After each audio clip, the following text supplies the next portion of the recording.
I'm Matt Williamson and this is Pop Goes the 60s. In my last video I did an overview, kind of a history of the Red and the Blue albums. And in my discussion I used this book here, You Never Give Me Your Money by Peter Doggett, as a source. And I talked about this being in my top 5 favorite Beatle books. And many of you said, well, Matt, what are your top 5 favorite Beatle books, or the best Beatle books you think are in your top 5? And I thought, well, maybe there's a topic in there. So I wanted to talk about some of my favorite books and what I think are some of the best out there. Doggett's book, I mentioned a little bit in the last video, that this is Doggett is probably the authority on the Beatles breakup and understanding all the business problems that they had, really starting from when they started the band, really, and untangling it all and going through Apple and the breakup and the suing through the 70s and 80s.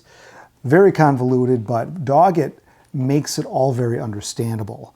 And somebody who's not a lawyer it's very easy to read, and it's very fun. And let me just read, I'm going to read you a little passage here. And just to give you a flavor for his flair. So, as you might imagine, in the breakup of the Beatles, there are really no good guys. I mean, they all come off bad at times. They sometimes come off good at times. All of this gets reported in equal measures.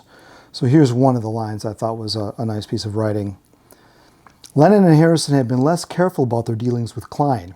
They retained the same naivete about business affairs that they had displayed during the launch of Apple, imagining that they operated in some magical dimension where their actions had no consequences. So that's an example of some really fine writing.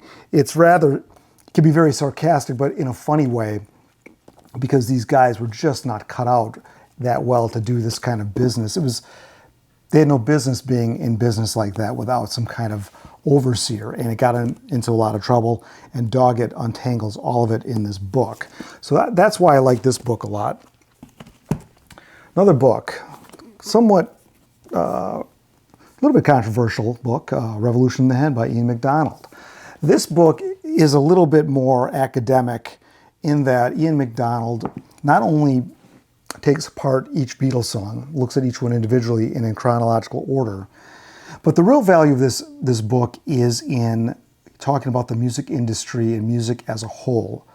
That's really the value of this book. And those people that just go to their favorite song and see what Ian MacDonald has to say, only to be disappointed that he says something negative about their song, those people typically dismiss this book. And if you're looking for something a little bit more substantive, this will give it to you in many ways. And yeah, he does challenge you on some of the individual songs. I don't take offense to it. I think it's rather interesting what he has to say. And sometimes I don't agree with him either, some of his conclusions about the songs, but some people don't agree with my conclusions about certain songs either, right? Okay, so Ian MacDonald, Revolution in the Head.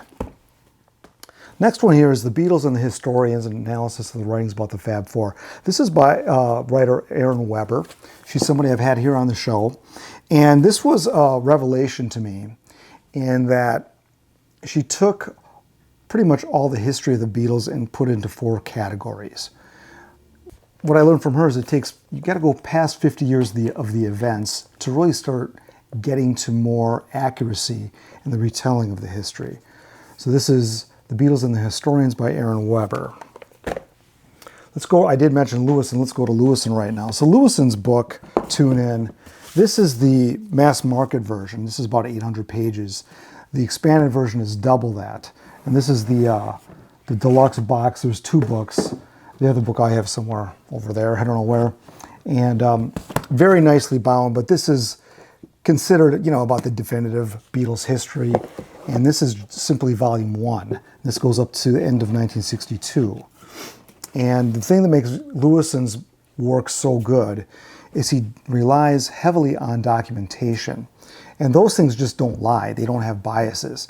And Lewison his reputation is so good because he gives a very balanced telling of the facts of the Beatles' history. So that is Tune In. Then we've got The Beatles Forever, Nicholas Schaffner. So Schaffner wrote this book, I think this came out in '78, and this was one of the very first Beatle books I bought. And it actually was reissued or updated to include the early 80s, I think, John Lennon's death. But this is, Schaffner tells the story also in a very balanced way. And he's not ashamed or afraid to poke some fun at some of the Beatles, particularly in the solo eras, where they make some missteps. Let me give you an example of some of his writing here. He's in 1972. 1972 was a bleak year for Beatle fans. Aside from Ringo's infectious Harrison Bruce Back Off Boogaloo single, Harrison and Starkey remained musically mute. And when Lennon and McCartney weren't saying nasty things about one another, they were turning out records that represented the nadir of both of their careers. For a time, it seemed as if the dream was indeed over. So that's a little sampling of some of Schaffner's writing, and he carries his wit through the very early Beatles stages to the solo careers, which in this book is, I think, taps out at the end of the 70s. All right. So those are the top 5, what I would consider my top 5. And as you can tell, they're a little more academic, I guess, in some ways, which is just my preference. I'm going to give you 5 more here, or at least 5 more, that I really like. This is a newer book called Riding So High, The Beatles and Drugs by Joe Gooden. This book is, as you might guess, focuses just on the Beatles' drug use, and it's a chronological telling. As the Beatles went through their career, the drugs changed, just as the music changed almost. And it's very handy to have this book because you understand a little bit about what the Beatles may have been going through and what maybe drove them apart a little bit. Because if you're not doing the same drugs, if not everybody's drunk at the same party, not everybody has the same experience. So I think that's what happened at the end of the Beatles' career. And Riding So High is a very good book, and I highly recommend this one. We've got, another oldie here, the Beatles Illustrated Record. This is Roy Carr and Tony Tyler. This is the other book that I had when I was very young, the second book that I bought by the Beatles. And much like the Schaffner book, Tyler and Carr are really excellent at cutting through all the fanfare and fanboyism that plagues a lot of Beatles writing.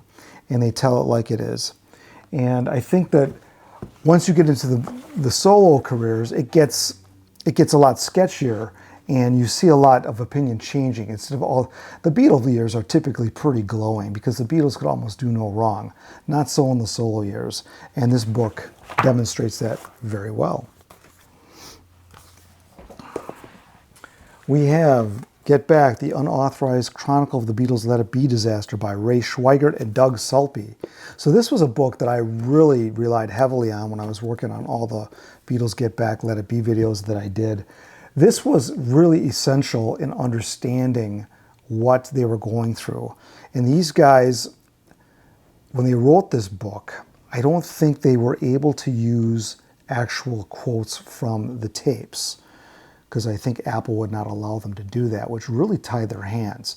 Nonetheless, they came out with an excellent book, and if you want to know the songs that were done, this is really catalogs them very well.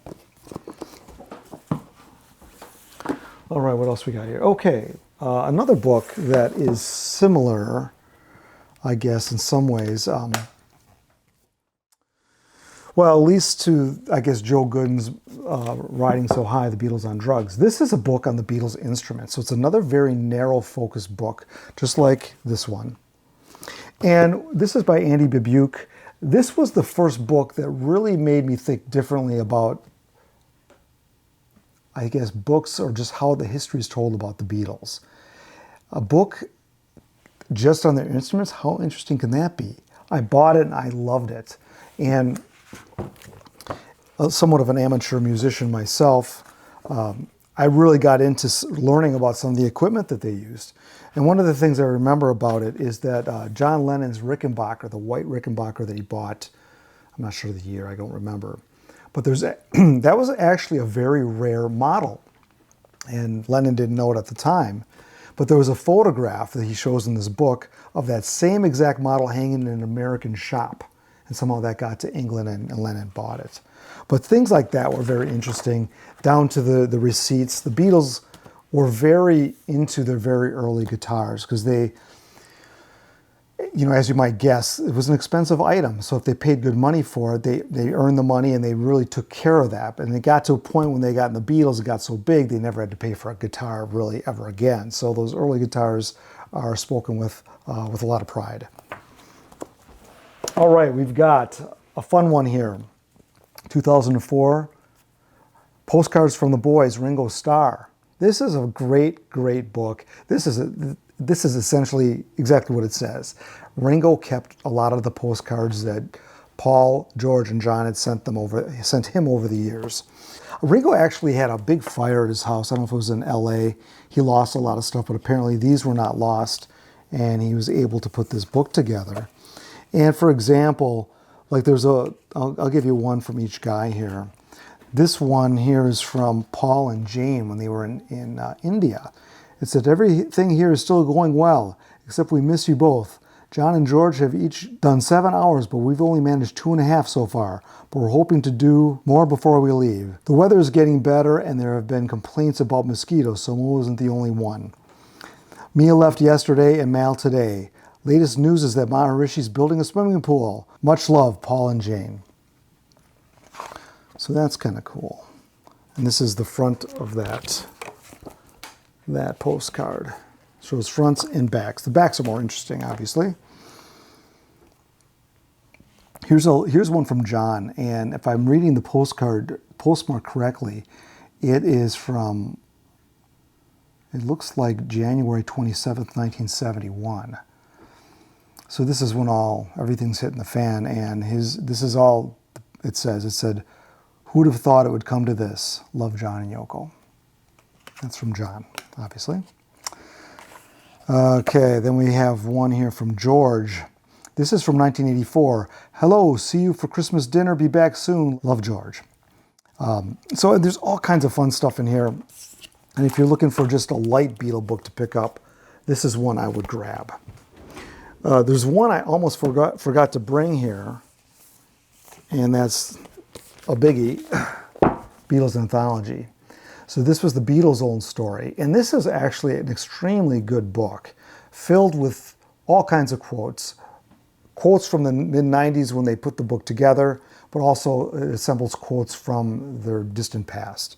And I think when they put this together, they did a really fine job, and all the illustrations are excellent as well. Now I have two other books that make it, I think, a baker's dozen here of total books. This was a book, William J. Dowdling, Beatles Songs. I bought this in the late 80s, I believe. And this was really the first comprehensive book I had seen on the Beatles instrumentation, breaking down the songs one by one. So this, at the time, I really got into this book quite a lot.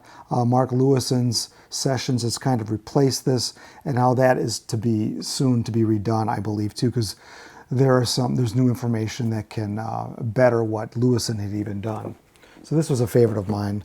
And then back in the 80s and into the early 90s, I think, up until the Anthology Project, really, I was a collector of bootlegs.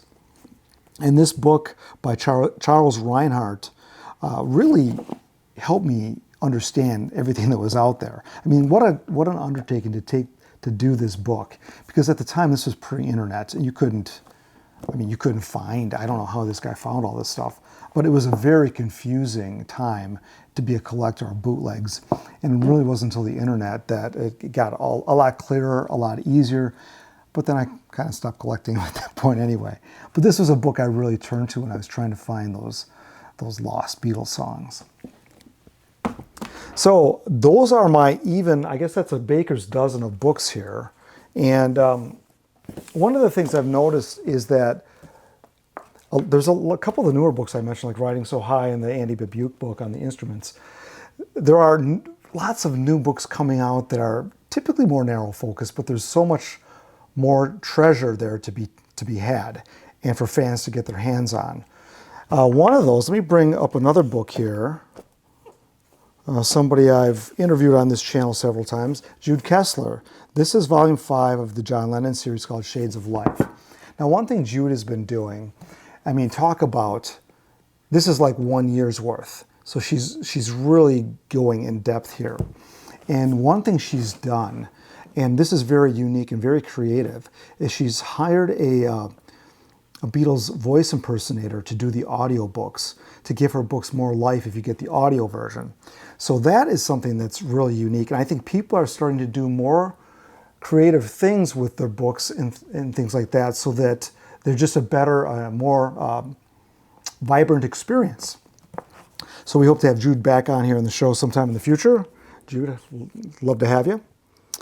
And then finally, I'd like to finish up with this book, Act Naturally. This is by Steve Matteo. I just had him on my channel here a few weeks ago, and I am going to raffle this book off right now to my Patreon subscribers. So if you are not a Patreon subscriber, one of the things you get for being one and being a member is you get to be involved in raffles like this. And oftentimes I get things sent to me, and I'm really happy to pass these along to some of my subscribers who support me in a bigger way. So let's pick out a winner here. That's what this is for here. We got a bunch of entries. They had 24 hours to get their entry in. And let's see who won Act Naturally. George Ross, come on down. You are the next contestant on Pop Goes the 60s. So George, you are the winner of Act Naturally, Beatles on Film. And this book, I was really surprised how thorough this book was. And I'm happy to mention it again here because Steve, if you watched the video when I interviewed him here, he is a wealth of knowledge, and this book goes way beyond just the Beatles films. Talks about the film industry, both British, American, and all the great films that the Beatles were up against at that time and how everything influenced each other. So I'm happy to be able to give this book away.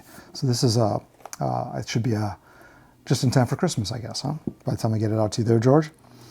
So that's it here. I've got other books that I should probably talk about. And as I was doing this, it made me think of how to frame some other topics around the books that I have. So I think I will be doing some more of those in the coming months. And as always, there's plenty more to come here on Pop Goes the 60s.